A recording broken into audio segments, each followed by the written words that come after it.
Hello, my name is John Young, Carolina Smoking John's Barbecue, and I would like to welcome you to my YouTube channel.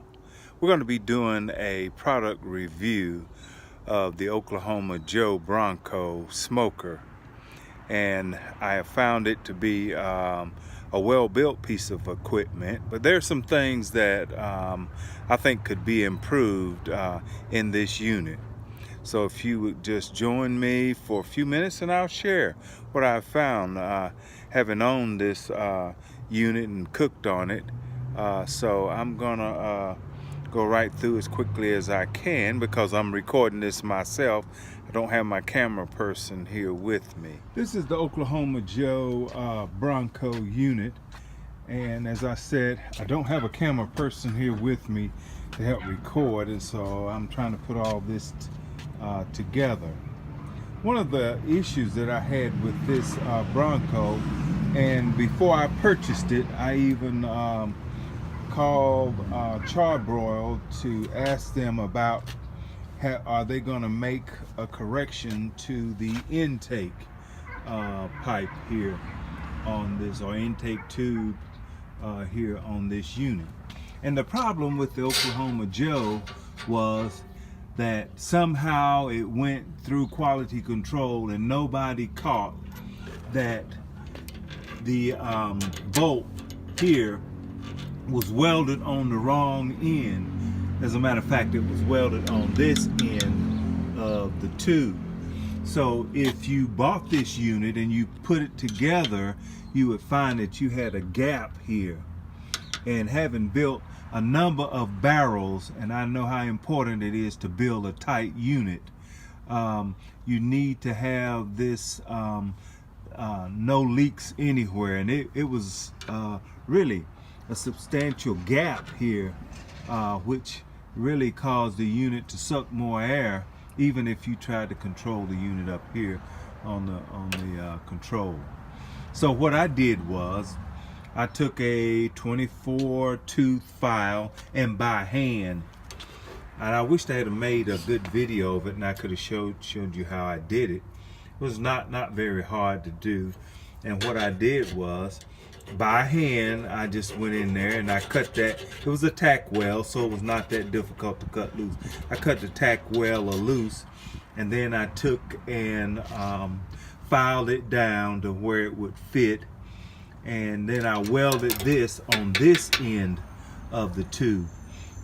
Now, mind you, if you do this, and I don't know if it would make a difference, my thought was to weld it back here, and if you do that, I don't know if this would hit. So what I did was I went from the opposite side. So actually it was welded on this side. So when I flipped the tube upside down, it caused to weld it on this side. So, or should I say, was this side. So when I turned it, we had to weld it here, which would have put it in the original position had it been welded from the factory. And it was not a hard fix. You just take that bolt and tack weld it back in and screw the cap back down.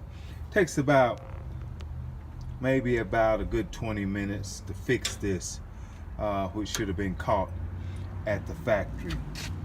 Another thing that I found with the Joe is that on the inside here, where the two parts, the top part bolts to the lower part here, you have there's a problem here with the seal on this. It's not a seal. It's just seems like it's just bolted. Had I known, I would have taken that loose and put some kind of gasket sealer on there and bolted it back down. And so what happens is you get leaks. All of the grease and everything that accumulates on that rim on the inside leaks down the side of your barrel. So you can see how it's leaking down my barrel here. And had I known, I would have went ahead and fixed that, and that would have taken care of the leaks.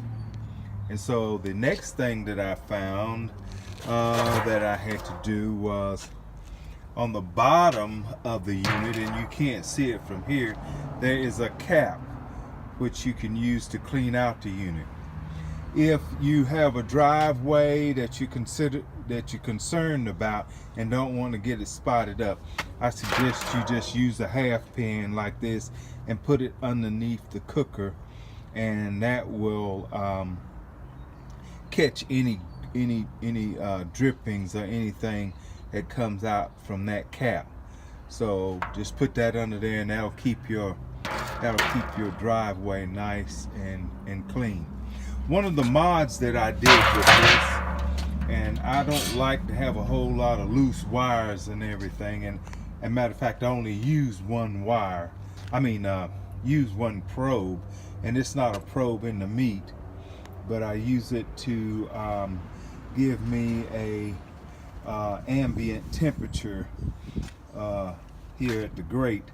And so what I did was, and I used the ThermoPro dot, and so I welded a piece of metal that I had, and it holds the dot perfectly right there.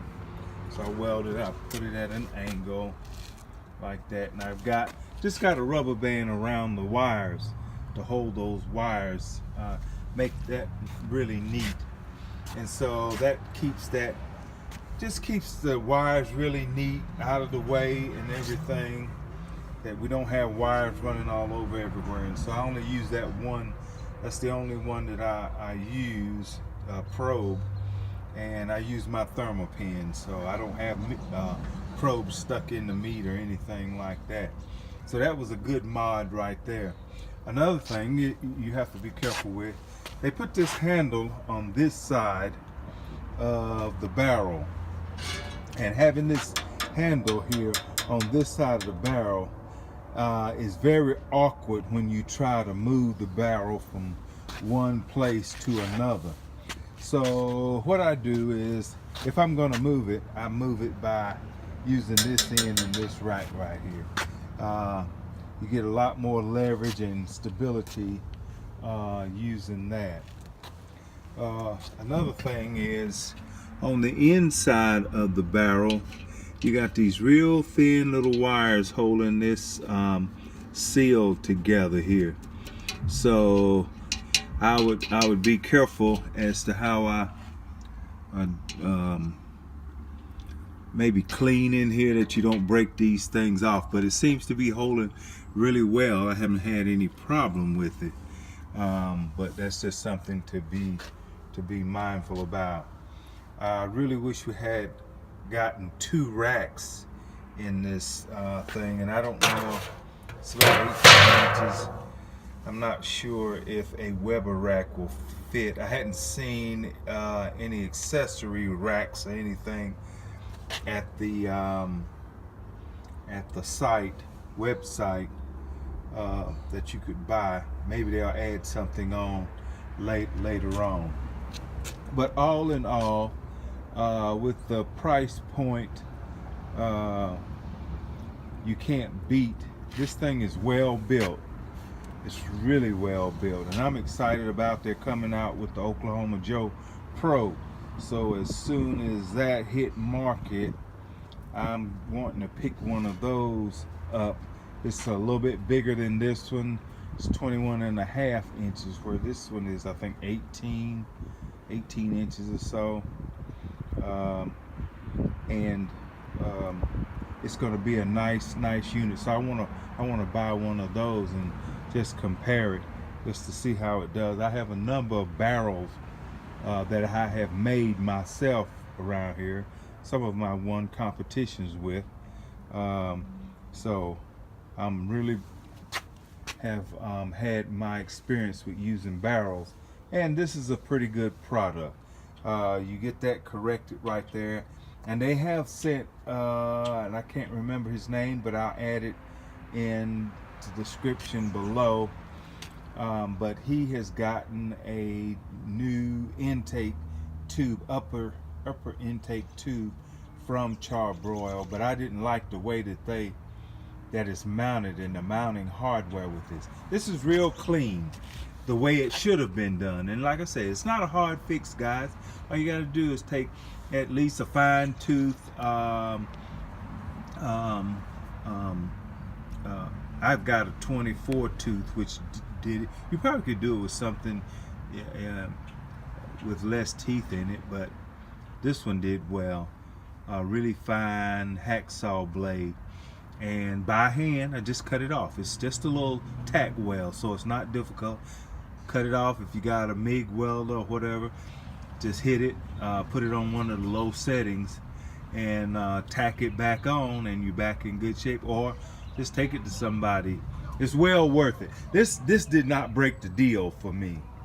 I really enjoyed the cooker, and I really wanted the cooker, so that little problem, even I talked with them and they didn't have any fix at the time that I talked with them, so that was not a deal breaker. I knew I could make the correction, so I did it, and I'm happy with the unit.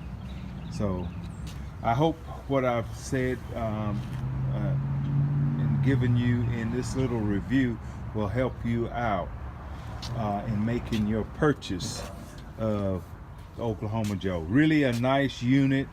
Don't let that intake tube there change your mind about purchasing the unit. It's still a good unit and a quick fix that you can do. It doesn't take long. And so I'll be giving you some more information as I continue to cook on this unit, and any good, bad, or ugly, I'll let you know, because I want you to be informed when you make your purchase. Okay, look, have a great day. Keep the smoke rolling. Talk to you later.